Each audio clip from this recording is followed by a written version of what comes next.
55 ممالک جو ہے ان کے لوگ شامل تھے اس کے اندر، اس میں ہر خطہ شامل تھا، یورپ کے لوگ بھی، جو اپنا امریکنز بھی اس میں شامل تھے، اور خصوصاً لیٹن امریکہ کے لوگ اس میں شامل تھے، افریقہ کے لوگ شامل تھے، عرب کے لوگ شامل تھے.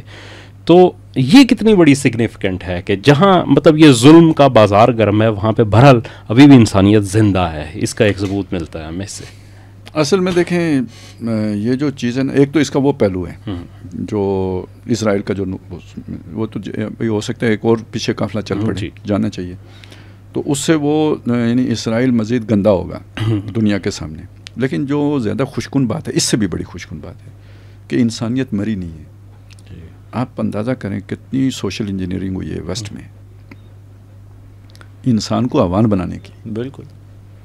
یہ پورا پروجیکٹ جو ہے نا، یہ سارا انسان کو عوان بنانے کا پروجیکٹ ہے، یہ جو اس وقت کا سسٹم چل رہا ہے. کیپٹلزم ہے اسی چیز. اس سے آگے سارا جو بھی ایک پورا دجالی نظام ہے، یہ جو بے حیائی پھیلائی گئی ہے، یہ جو پورا یہ خاندانی نظام برباد کیا گیا ہے، انسان کو انسانیت سے وہ کرنے کی کوشش ہے نا ساری. بالکل. بہت ساری چیزیں ہیں نا، یہ جو کچھ مطلب بلیک ویب پہ ہوتا ہے، یہ سارا انہیں عوان بنانے کے طریقے، درندہ عوان بنانے کے. اس کے باوجود نہیں مری وہ ہمدردی، رحم دلی، انسانیت، یعنی وہ جو جذبہ ہے.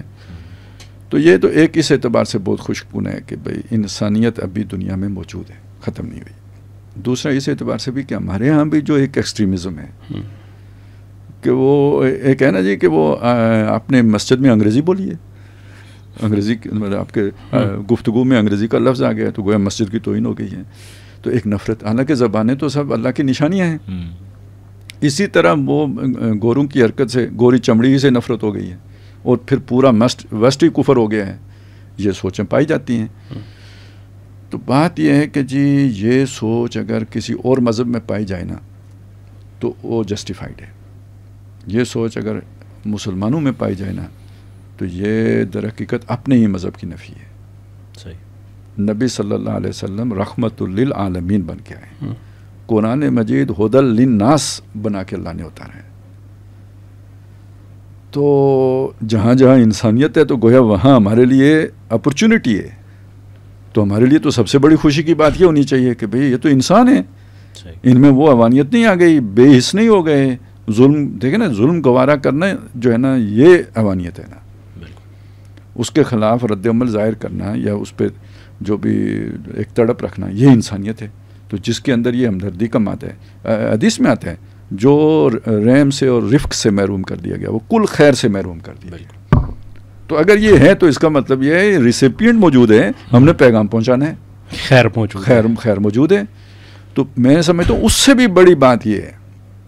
اب آپ یہاں سے اندازہ لگائیں کہ ہماری ایٹمی ٹیکنالوجی زیادہ مؤثر ہے یا ہماری نظریاتی یہ جو ہے نا ٹیکنالوجی ہے، آئیڈیالوجی جو ہے وہ زیادہ مؤثر ہے.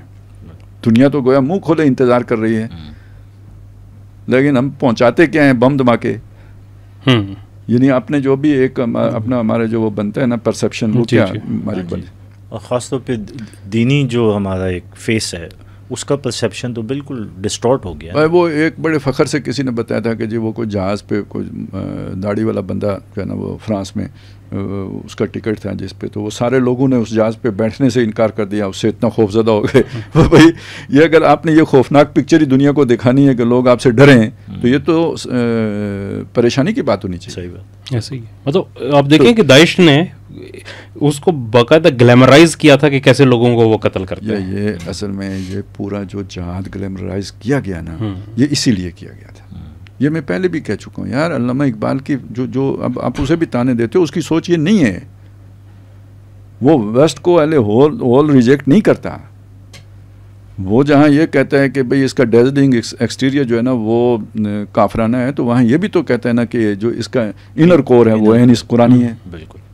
تو وہ چھانٹی کر سکتا ہے. یہ تو سب کے سب کو اٹھا کے یہ نئی سوچ پیدا ہوئی ہے. اور یہ جو ہے نا وہاں کے شیطانوں کو فائدہ دیتی ہے کہ نفرت کی دیواریں حائل کر دو، وہاں سے ادھر کوئی پیغام نہ آئے، یہاں سے ادھر کوئی پیغام نہ جائے. یہ 9/11 کے بعد یہ یعنی ایک حکمت عملی کے تحت یہ سارا کام کیا گیا ہے. یہ جو فلوٹیلا والی کاروائی اور یہ جو سارا کچھ یہ ہوا ہے نا، یہ فلسطینیوں نے اپنے خون سے اس دیوار کو گرایا ہے. بالکل ٹھیک، اور جوڑا ہے. یہ وہ کامیابی ہے جو عام آدمی نہیں دیکھ سکتا. ٹھیک ہے، قربانیاں ہیں، سب کچھ ہے.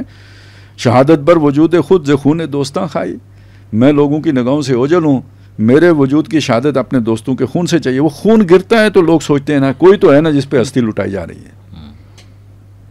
تو یہ وہ شے ہے کہ جو اس دور میں یہ بہت بڑی کامیابی ہوئی ہے. یہ اسلام کا بھی فائدہ ہے اس میں، اور وہ یعنی ایک انسانیت کی موجودگی بھی تمام تر شیطانی کوششوں کے باوجود وہ موجود ہے. اور اس کو فلسطینیوں کو اس کا کریڈٹ جاتا ہے، ان کو بھی جاتے ہیں، لیکن یہ کہ ویسٹ کو بھی یعنی یہ اصل میں تو سمجھنے کی یہ بات ہے نا کہ بھائی وہاں پہ آپ یہ نہ سمجھیں کہ وہ سارے شیطان بستے ہیں. صحیح. یہ تو پھر وہی بات ہو گئی جو یہودیوں میں تھی نا، کہ جو ظاہر کی بنیاد پر نبی صلی اللہ علیہ وسلم کے جی وہ آپ کا رخ اس قبلے کی طرف ہے تو یہ ادھر کیوں نہیں ہے. تو لیس البر ان تولوا وجوہکم قبل المشرق والمغرب، وہ جو شہباز شریف صاحب نے بھی آیت پڑھی تھی، تو شروع تو یہیں سے ہوتی ہے نا کہ چہرہ مشرق یا مغرب کی طرف پھیر لینے سے نہیں ہوتا. وہ چیزیں بعد میں آتی ہیں. پہلی شے کہ آپ کے اندر وہ انسانی ہمدردی کا مادہ ہے یا نہیں ہے، یہاں سے بات آگے چلے گی. فَأَمَّا مَنْ آتَىٰ وَاتَّقَىٰ وَصَدَّقَ بِالْحُسْنَىٰ، تصدیق بالحسنہ تو تیسرے نمبر پر ہے. تو اس سے پہلے کیا ہے؟ انسانی ہمدردی، اس میں لوگوں پر مال خرچ کرنا. ترتیب یہ بنتی ہے. اہمیت سب سے زیادہ تصدیق بالحسنہ کی ہے، کوئی شک نہیں. لیکن جو وہ جو ہے نا جسے کہتے ہیں عملی ترتیب، پہلے کیا ہوگا، دوسرا کیا ہوگا، تیسرا کیا ہوگا، وہ تو پھر یہ اس اعلیٰ مرتبے کو حاصل کون سا ہے جس میں یہ پہلی چیز ہوگی تو وہ کرے گا، اور وہ انسانی ہمدردی ہے. میرے خیال میں تفصیلاً جو ہے جی ڈسکس ہوئی ہیں. تو آپ نے پروگرام دیکھا، اس پہ اپنا تبصرہ ضرور دیجیے گا. مزید کوئی سوال ہو تو وہ بھی آپ کمنٹس پہ کر سکتے ہیں. ہمیں اجازت دیجیے، اگلے پروگرام تک اللہ حافظ.